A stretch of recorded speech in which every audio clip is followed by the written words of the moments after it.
Page 3 of quadratics. This page is all about completing the square, and like I said in the other video, completing the square is not something that you must know how to do.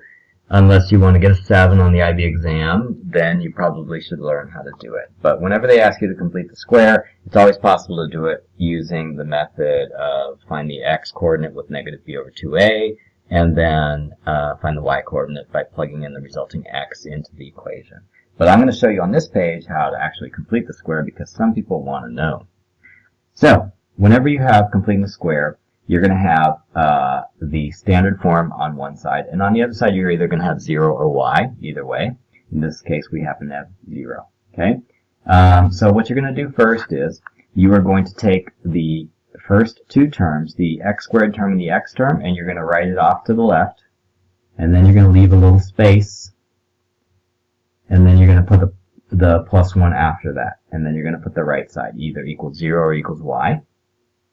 And then inside this little space, what you're going to do is you're going to do kind of a strange maneuver. You are going to take the b value, which happens to be -4 here. You're going to divide it by 2, and you're going to get -2. And then after that, you're going to take the -2 and you're going to square it.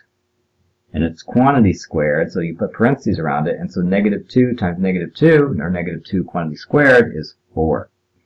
So we're going to take this magic number 4, and we're going to add it, and then immediately subtract it. The reason why we're adding it and then subtracting it is because basically when you do that, you are adding 0, which is perfectly legal, right? If you add 0 to one side of the equation, you are not doing anything to it, right? So we're adding 4 and subtracting 4, and basically that's like doing nothing, okay? And the magic number that we added and subtracted is 4, and the way we found it is we divided the b value by 2, and then we squared it.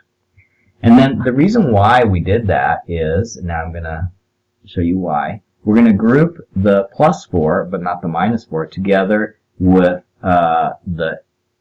this and this term. And then once we do that, we can see that we formed a perfect square. We can take the square root of this, and we can put x minus 2 squared, and you can see if you do FOIL and you reverse this, you can see that taking x minus 2 binomial times another x minus 2 binomial, you actually get this function back. So I'm going to show that to you. X minus 2 times x minus 2 is equal to x squared plus 4, and then if we do the insides here, we get -2x. If we do the outsides, we get -2x. So if we add this up together, we get x squared minus 4x plus 4, and that is what we wanted to start out with, right? So isn't that neat? We've actually found a perfect square. The way we found the perfect square is we found this magic number 4, which is we divided the b term -4 by 2, and we squared it. Okay? So we have just found the perfect square of the first part. Then the -4 we didn't do anything with, so it comes down. The +1 we didn't do anything with, so it comes down too. And so we ended up with this. Okay? So now basically we have x minus 2 squared minus 3 equals 0. Okay? So you see that we kind of have this in vertex form now. Now that we have this in vertex form, we can solve for x not by doing quadratic formula, but by adding 3 to both sides. And then we'll get x minus 2 quantity squared equals positive 3. And then now we can take the square root of both sides, and we'll get x minus 2 equals plus or minus the square root of 3. And then we can add 2 to both sides, and we'll get x equals positive 2 plus or minus the square root of 3. And we got the answer we're supposed to. Okay? All right. Now let's move on to the next one. All right. So right now we got x squared minus 4x, and we're going to write that off to the side, or 14x, sorry. And then we're going to leave a space, and then we're going to add 46, and then we're going to say equals 0. inside the space, we're going to figure out what the magic number is. The magic number we're going to find from negative 14. So if we take negative 14 and we divide it by 2, then we get negative 7. And then if we square it, we're going to get 49. So the magic number is going to be plus 49. And we're going to add 49, but then we need to immediately subtract it because actually we want to add 0 in total. And then we're going to take the first 3 terms, and then we are going to find the square root of this. And so we're going to find the square of this. It turns out that it's x minus 7 quantity squared. And do you know where this negative 7 can be found? It's actually this number here. The intermediate number before we find the magic number is the value that is the factored value. Okay? And then we're going to copy down the other numbers that we didn't use. So like the minus 49 we didn't use, so we're going to put minus 49. The plus 46 we didn't use, so we're going to put the 46 equals 0. Now we're going to copy it down again, x minus 7 squared minus, and then we're going to combine minus 49 plus 46, and we get minus 3. And then now we're going to add 3 to both sides, so we're going to get x minus 7 squared equals positive 3. And then we're going to take the square root of both sides. We'll get x minus 7 equals plus or minus the square root of 3. And then we're going to add 7 to both sides, and then we're going to get what we're supposed to, which is x equals 7 plus or minus the square root of 3. Okay? All right. Let's do E. So again, we're going to take the first 2 terms, x squared plus 6x, and we're going to leave it to the left, and then we're going to leave a space, and then we're going to put plus 7 equals 0. Then we're going to fill in the space with the magic number. So the magic number is 6 divided by 2 is 3, and then we're going to square it, we get plus 9. So the magic number is plus 9, we're going to add it, and then we're going to immediately subtract it. And then we're going to say, okay, well, I'm going to group the first 3 terms, and then I'm going to factor this. So when I factor it, I'm going to get x plus 3 squared. Guess where the 3 came from? The 3 can be found by the intermediate value of here when you find the magic number. Okay, and then we're going to copy down the other numbers that weren't used, like minus 9 and plus 7. And then we're going to group these 2, and we'll get minus 2. X plus 3 squared minus 2 equals 0. Add 2 to both sides, we get x plus 3 squared equals 2. We take the square root of both sides, we get x plus 3 equals plus or minus the square root of 2. And then we subtract 3 from both sides, we get minus 3 plus or minus the square root of 2. Okay, and that's exactly what we're supposed to get. So, all right. Now, let's do G. So, we're going to take our first 2 terms and we're going to put it off to the side, x squared plus 6x, and then we're going to leave a little space, and then if we subtract 2 from both sides, we can bring the 2 over to the left, okay? And then we're going to find the magic number. So we're going to take the b value, which is 6, divided by 2, we get 3. We square it, we get 9. So the magic number is going to be plus 9, and then we immediately subtract it, minus 9. Then we're going to group the first 3 terms and take the, we're going to factor it, and we're going to get x plus 3 squared. And where did the 3 come from? It came from here. Okay. And then we're going to copy down the other numbers that we didn't use, so the minus 9 and the minus 2. Minus 9 and minus 2 is minus 11, right? And then we're going to add 11 to both sides. We're going to get x plus 3 squared equals positive 11. Take the square root of both sides. We've got x plus 3 equals plus or minus the square root of 11. And then we subtract 3 from both sides. We get x equals negative 3 plus or minus the square root of 11. Okay? Let's go to I.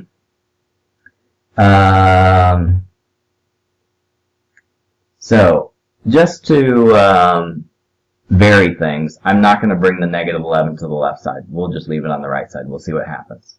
So I'm going to put x squared plus 6x. X squared plus 6x. We're going to leave a little space. And then we're going to say equals negative 11. The magic number turns out to be 6 divided by 2 equals 3. And then we square it, we get 9. So we add the magic number, plus 9. Then we immediately subtract it, minus 9, so that in the end we're just adding 0, which is perfectly fine. Then we're going to group the first 3 terms. And then we factor it. We get x plus 3 squared. And then we bring down the other terms, like minus 9. And then we leave negative 11. We're going to leave negative 11 over there this time, just to do it a little bit different than we have been doing it. Then we move over the negative 9 to the other side by adding 9 to both sides, and then we end up with x plus 3 quantity squared equals negative 2. Then we take the square root of both sides. We get x plus 3 equals the square root of negative 2, plus or minus the square root of negative 2. And then we realize that we cannot take the square root of a negative number without getting an imaginary number. So basically there are no real solutions to this problem. Okay. Let's go down to number 3a. These are more difficult problems, and the reason why is because look at the a value here. The a value is 2 instead of 1. How does that affect completing the square? Actually, it affects it quite a bit, because when we find the magic number and we take the 4 and we divide by 2 and you square it, that only works if the a value is 1. If the a value is not 1, then it's a much more complicated formula. So instead of trying to figure out another formula to use, what we're going to do is we're going to factor out the 2. So we're going to factor out the 2, and we're going to get x squared plus 2x, and then we're going to leave a space, and then we're going to put plus 1 outside. Okay? And then we're going to figure out the magic number. It's going to be the b value, which is 2. We divide by 2, we get 1. And then we're going to square it, we get 1. So we're going to put the magic number in here. The magic number is going to be plus 1, but then we're going to immediately subtract it. We're going to put minus 1. Then we're going to group the first 3 terms, x squared plus 2x plus 1. And then we're going to factor it. So we get 2 out here, and then we're going to have x plus 1 squared. And then we have the minus 1, which still remains, right? And then we have plus 1 on the outside. Okay. Now, we want to group this term with this term. And the way we're going to do that is, to get it out, we're going to have to distribute the 2. So we're going to put 2 times x plus 1 squared minus 2, right? We multiplied the 2 times this term, and we multiplied the times that term. You can see completing the square is an algebra-intensive process. Now we can group negative 2 and plus 1. We can put negative 1. Now we can add 1 to both sides, and we'll get 2x plus 1 squared equals 1. Now we can divide 2 from both sides. Divide by 2, divide by 2. And so now we have x plus 1 squared equals 1/2. Take the square root of both sides, and we're going to end up with x plus 1 equals plus or minus the square root of 1/2. And then we're going to subtract 1 from both sides, and we get negative 1 plus or minus the square root of 1/2. And that's what we're supposed to get. Okay, let's go to E. Same thing. We have an a value that is not 1 here. So the first thing we're going to do is factor it out. We get x squared minus 3x, right? And then we're going to leave a space. And the plus 2, we're just going to leave it out here. Okay, and then we're going to figure out what the magic number we're going to add here. It's going to be negative 3 divided by 2, which is negative 1.5.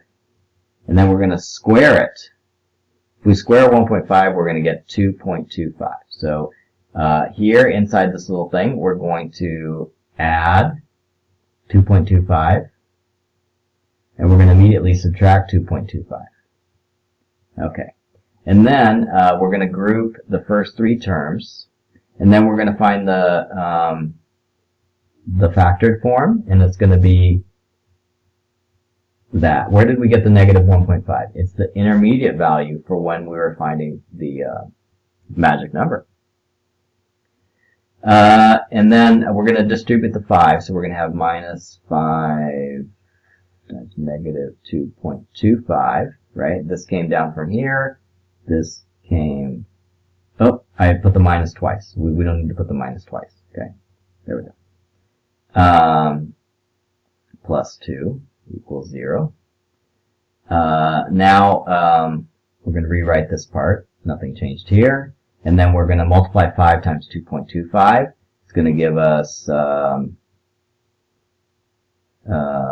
not sure. It'll give us 11.25, I think. Negative 11.25 plus 2 equals 0. If you add these two together, you get negative 9.25. 0. I'm going to add 9.25 to both sides.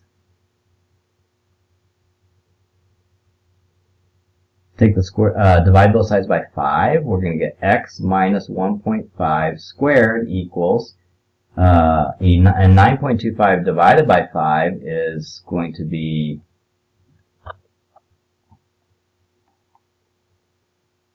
1.85. And then we take the square root of both sides. We get x minus 1.5 equals plus or minus the square root of 1.85. And then we add 8.5 to both sides, so we get 1.5 plus or minus the square root of 1.85. And I guess this is 1.5, and this is probably 1.85. Let's check it out. 37 divided by 20 is, well, yeah, it is. So, yeah. So it worked out. All right. Is that it? One more. So now we're going to do the same thing here. We're going to look at these first two terms. In this one, we're going to factor out the 3. We're going to end up with that. We're going to leave a little space. We're going to add 5 equals 0. 5 just comes down from here, right? Then we're going to, in the space, we're going to figure out the magic number is. The magic number, we're going to take the b term, which is 4. We're going to divide by 2. We get 2. We square it. We get 4. So this is going to be plus 4, and then we're going to immediately subtract 4. And then we're going to group it. We're going to group here to here, and then what turns out that when you factor it, you get x plus 2 squared. The 2 comes from the intermediate term, unless you want to just factor it normally. And then we're going to have 3 times that, plus 4. I'm sorry, not plus 4, because we use the plus 4 when we factored. We have minus 4. Plus 5 equals 0. And then we're going to distribute the 3. So the first one is 3 times x plus 2 squared minus 12 plus 5 equals 0. Negative 7.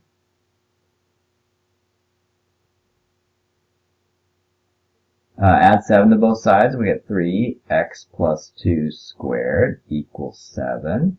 Then we divide both sides by 3, and we get x plus 2 squared equals 7/3.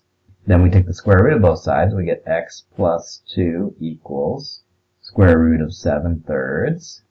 And then we subtract, plus or minus. And then we subtract 2 from both sides. We get x equals minus 2 plus or minus square root of 7/3. And that's exactly what we're supposed to get. So, and that's it. Okay, so in general, you can see that completing the square after you do a lot, it's not very difficult process. It's a procedure like any math procedure, but if you don't do it enough times on your own, and I don't count you watching me do it as enough, it's tough to do it when they prompt you. And the ones they're going to give you on the exam probably aren't as hard as these last ones we did, but on the exam you're going to feel a lot of pressure and maybe you're not going to be up to it. So please, if you are going to learn to complete the square, do many practices and completely understand what you're doing. Know what to do when you get an A value and when you don't get one. Okay?